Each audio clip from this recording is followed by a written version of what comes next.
Christmas Day, 2002. A construction contractor named Andrew Jackson Whittaker, 55 years old, sits down to Christmas dinner with his family in West Virginia. He is already a wealthy man. He has built a pipeline company over the previous 3 decades worth approximately $17 million. He owns a comfortable home. He provides well for his wife Jewel, his daughter Ginger, and his 15-year-old granddaughter, Brandy, whom he has raised since she was small, and whom he calls his protege and heir. He is, by every standard measure, an established family man and a successful businessman. He is also a publicly committed Christian. He has been a member of the Church of God his whole adult life. He pays his tithe consistently. He has the kind of faith his neighbors know about. On Christmas night, after dinner, Jack Whittaker checks the Powerball numbers on his ticket. He has won, not a partial prize, the full jackpot, $314.9 million, the largest single-ticket lottery prize in the history of the United States at that point. He takes the lump sum option. After taxes, he receives approximately $113 million in cash. 2 days later, on December 27th, Jack Whittaker stands at a press conference in his black suit and his signature black cowboy hat, holding a giant ceremonial check. His wife stands beside him. His daughter and his 15-year-old granddaughter stand beside him. Brandy is smiling. The reporters ask him what he plans to do first. His answer is on the public record. He says, "The very first thing I'm going to do is sit down and make out 3 checks to 3 pastors for 10% of this check." He goes on to talk about expanding his business, helping his family, and giving back to his church. The whole press conference is, for a Christian audience watching it, the picture of a faithful man receiving a windfall and immediately consecrating it. Within 18 months, Jack Whittaker would be drugged at a strip club, and $545,000 in cash and cashier's checks would be stolen from him. Within 2 years, his granddaughter Brandy, the heir he had loved and trained and called his protege, would be dead of a drug overdose at the age of 17. Within 5 years, his wife Jewel would be gone. By the time he died, in June of 2020, he had given interviews telling reporters he wished he had torn the ticket up. He was, by most accounts in the years before his death, broke. Andrew Jackson Whittaker tithed faithfully. He donated $15 million to build 2 churches. He started a foundation. He gave the way he had been taught a faithful man gives. And he was, on every measurable dimension, destroyed by what came after. Solomon predicted 3,000 years ago exactly this kind of outcome for exactly this kind of man. He wrote it down in the book of Proverbs. He wrote it down 6 different ways across the book, in case once was not enough. And in the same book of Ecclesiastes that Christians read at funerals, he wrote it down again, because the lesson is one of the heaviest he taught, and the listener has always been light.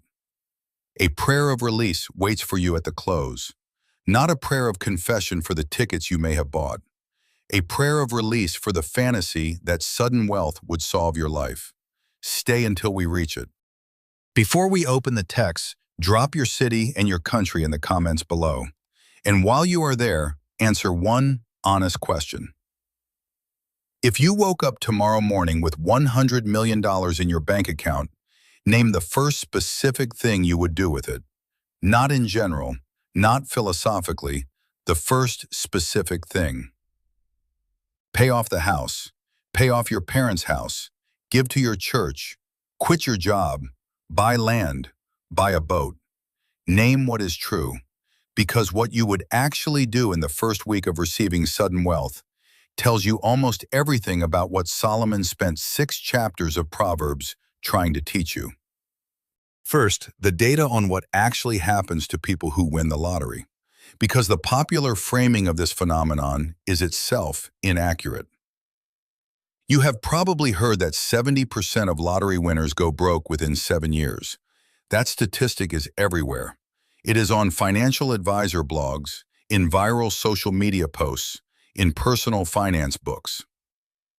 The National Endowment for Financial Education, the organization that almost all of those sources cite as the origin of the statistic, has officially clarified that the 70% figure is not their research and was never verified by them.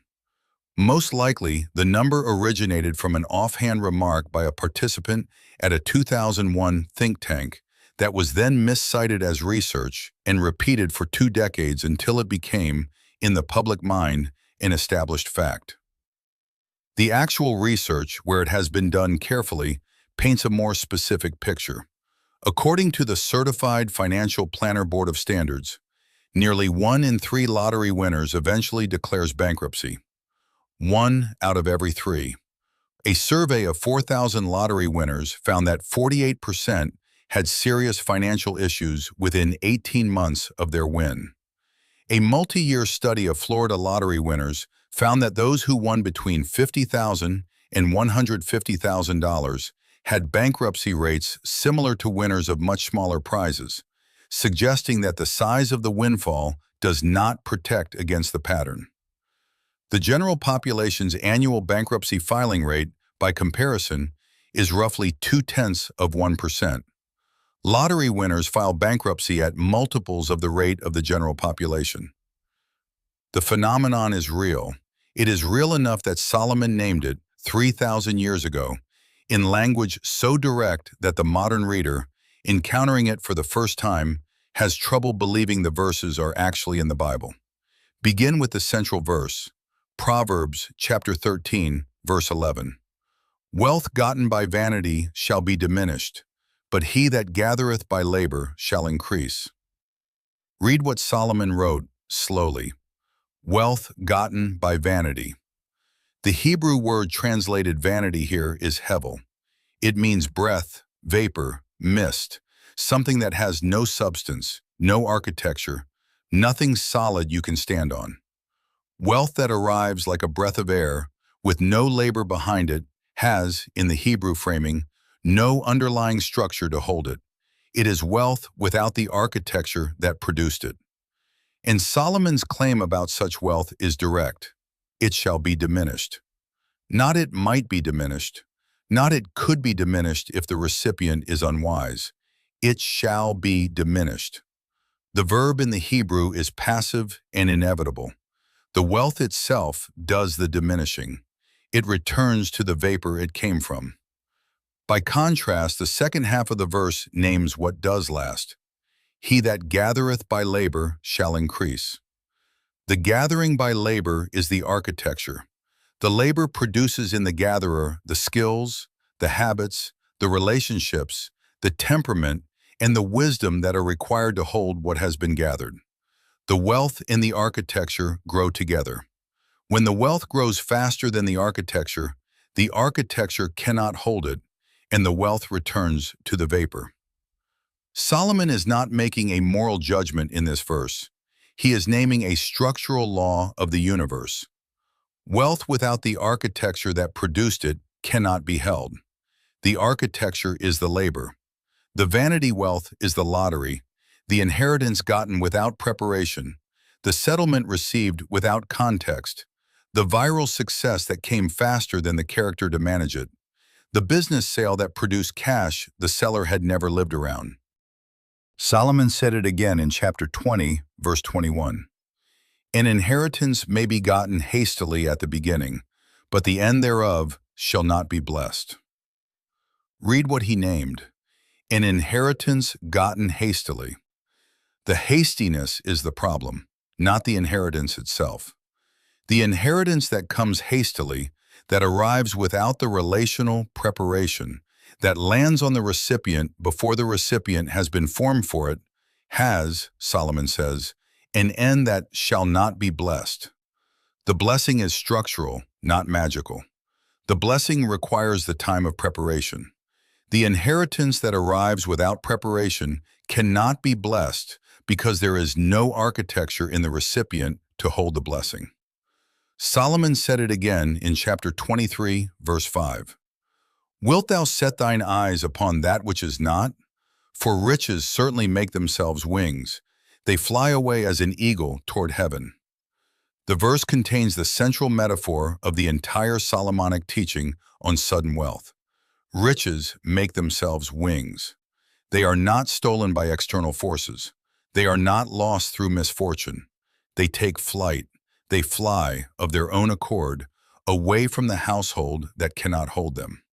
As an eagle, not a sparrow, an eagle, powerful, deliberate, soaring upward and away. The image is of wealth that the household watches leave, knowing it could not have stopped it, knowing it never quite belonged to them in the first place. Read the modern lottery winner's story in the language of that verse. Jack Whittaker's $113 million made itself wings. It did not get stolen primarily. It did not get lost in bad investments primarily. It flew. The strip club incident, the $545,000 drugged from him in one night, the lawsuits, the settlement payments, the granddaughter's drug addiction that he funded without knowing he was funding, the friends and relatives who appeared from nowhere asking for help. Each was a feather. The eagle was always going to take flight. The household lacked the architecture to hold it. Solomon said it again in chapter 28, verse 20. A faithful man shall abound with blessings, but he that maketh haste to be rich shall not be innocent. The contrast in this verse is direct. The faithful man abounds with blessings. The man who hastens to be rich shall not be innocent. The Hebrew word translated innocent here carries a sense of being unpunished, being free of consequences, being clean. The hasty man, Solomon says, cannot be innocent. The hasting itself is the offense. The lottery ticket is the literal monument to hasting to be rich. $2 exchanged for a piece of paper in the hope of millions arriving in a single moment. The hasting is the entire transaction. Solomon names it as a moral category, not a financial one. The hasting changes the man. The hasting reorients his interior life around the absent windfall. The hasting trains him, week after week, in the posture of expecting what he has not earned.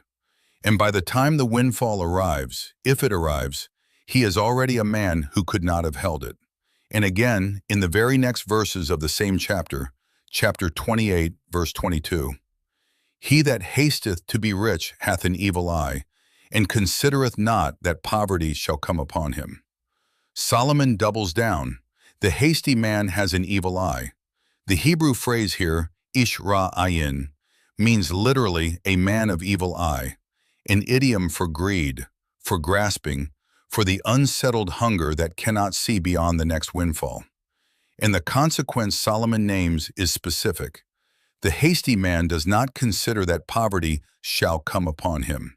Not might come, shall come. The grammar is the same as in chapter 13, verse 11. The hasty man, in the moment of the windfall, cannot see this. Solomon is saying he is structurally unable to see it.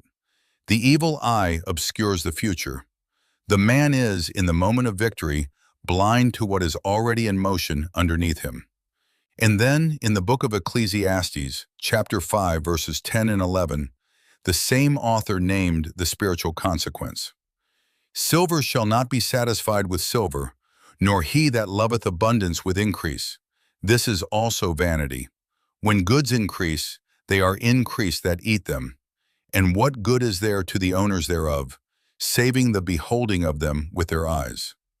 Read what Solomon named in these verses, because this is the spiritual mechanism the modern reader most often misses. When goods increase, those who eat them also increase. The wealthy man's life fills with people who consume what he has. Relatives, friends, hangers-on, charities, lawyers, accountants, advisors. Each takes a piece, none gives back. And the owner himself, Solomon says, gets only the seeing of it with his eyes. He does not get the enjoying, he gets the watching. The wealth has produced a household full of consumption, and the man at the center is, paradoxically, the most consumed of all. This was Jack Whittaker's experience, told in his own words. He said in interviews that he had no friends. He said every person who had ever been his friend had eventually wanted to borrow money. Around him, the eaters had multiplied. Now here a second case, briefer than the first, to show you that the principle is not limited to enormous jackpots and tragic Christmases. Evelyn Adams was a convenience store clerk in Point Pleasant Beach, New Jersey.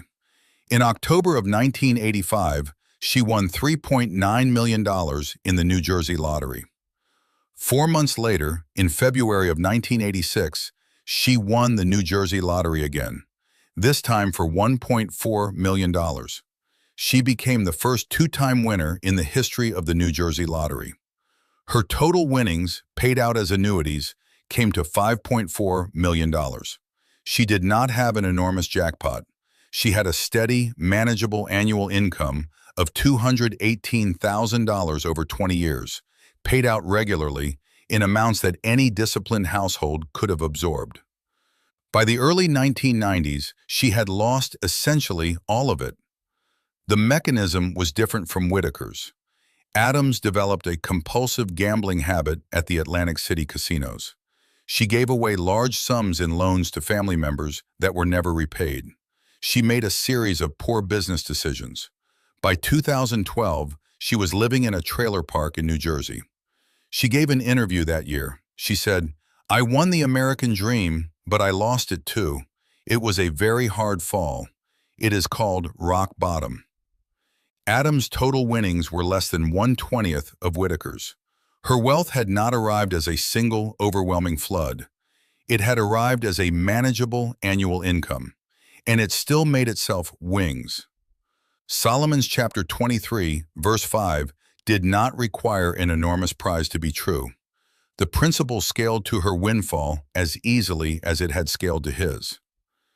Now hear the Christian-specific application, because this is the point of the teaching that most viewers will most need to hear. Jack Whittaker tithed publicly. Jack Whittaker built 2 churches with $15 million of his winnings.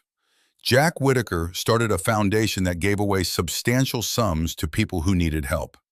Jack Whittaker did, in financial terms, what most Christian financial frameworks would name as faithful stewardship of a windfall. And he was, on every measurable dimension of his subsequent life, destroyed. The lesson, hard as it is to hear, is that tithing alone is not the architecture.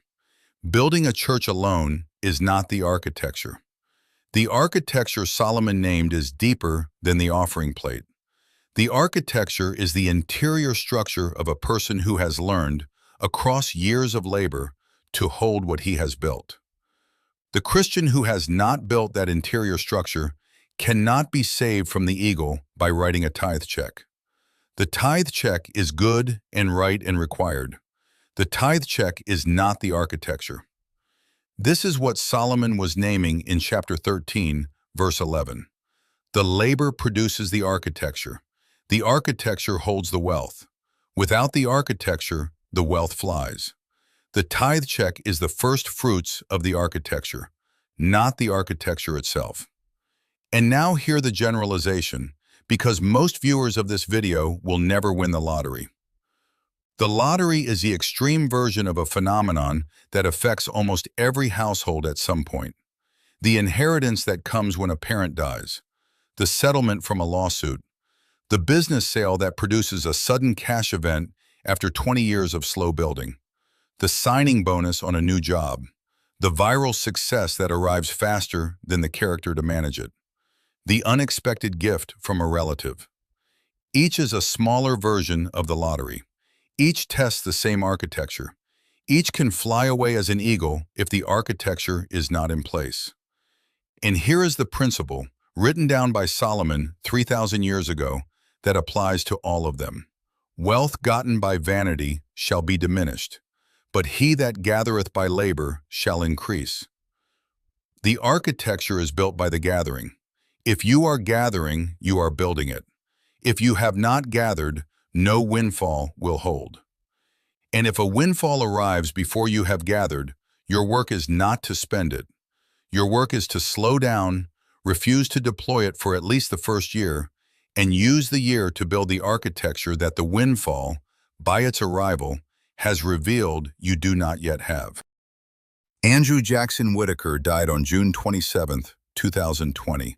He was 72 years old. He had lost his granddaughter Brandy to drug addiction in 2004, his wife Jewel to divorce, and his fortune to the long parade of eaters that Ecclesiastes names. In his last public interviews, he wished out loud that he had torn the ticket up on Christmas night in 2002. He said he did not have friends. He said he was remembered as a lunatic. He had given $15 million to build 2 churches, and he had paid his tithe faithfully on the original jackpot, and he had still watched the eagle take flight from his household, every feather, for 18 years. Solomon would have written him a letter. Solomon, in a sense, did, 6 times in Proverbs and once more in Ecclesiastes. The letter is in the book. It has been waiting there for 3,000 years. If this teaching just gave you a vocabulary for what you have always sensed about sudden wealth, but could not quite name, subscribe to this channel right now. The financial laws God encoded in ancient scripture are not abstract. They explain things that are happening every day in the lives of your neighbors and possibly in your own household. New scrolls every Tuesday and Friday. Subscribe and be here when the next one opens. Now let me close with the prayer I promised. This one is a prayer of release.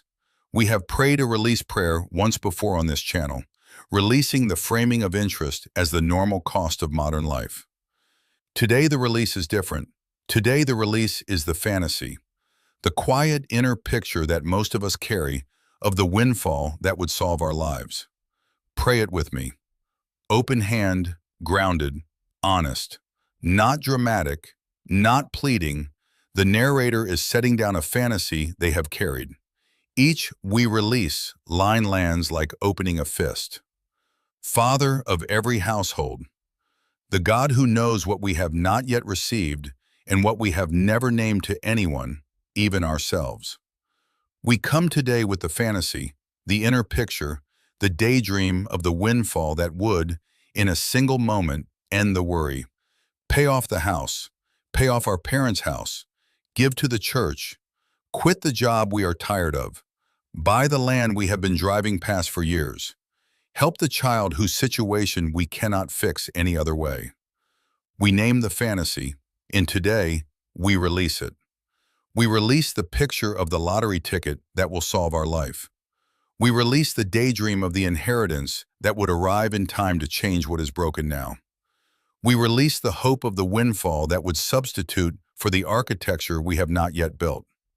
We release the assumption that more money, arriving more quickly, would make us into who we want to be. Forgive us where we have made the fantasy a kind of God, an unspoken object of hope that has competed for our attention with you. Forgive us where the daydream of the windfall has eaten time we could have spent gathering. Build in us instead the architecture that Solomon named, the labor that produces the structure that holds what is built, the household that grows slowly by the steady gathering of years into the kind of household no eagle can take flight from. And give us the wisdom, if a windfall ever does come into our lives, in whatever form, to slow down, to refuse to deploy it, to use the first year of its presence as a school in what we did not know, and to come out the other end with our households intact. In the name of Jesus Christ, who himself was offered all the kingdoms of the world if he would bow to the wrong master, and who answered in the wilderness with a verse, Amen. The lottery is the extreme case. The principle is universal. Wealth gotten without the labor that produced it cannot be held. The labor is the architecture. The architecture is what you are building week by week in the work you are already doing. Do not despise it. Do not look past it toward a windfall that would seem to make it unnecessary. The labor is the wealth. The slow gathering is the keeping. And the household that learns this, 3,000 years after Solomon wrote it down, becomes the household that no eagle can lift from the ground.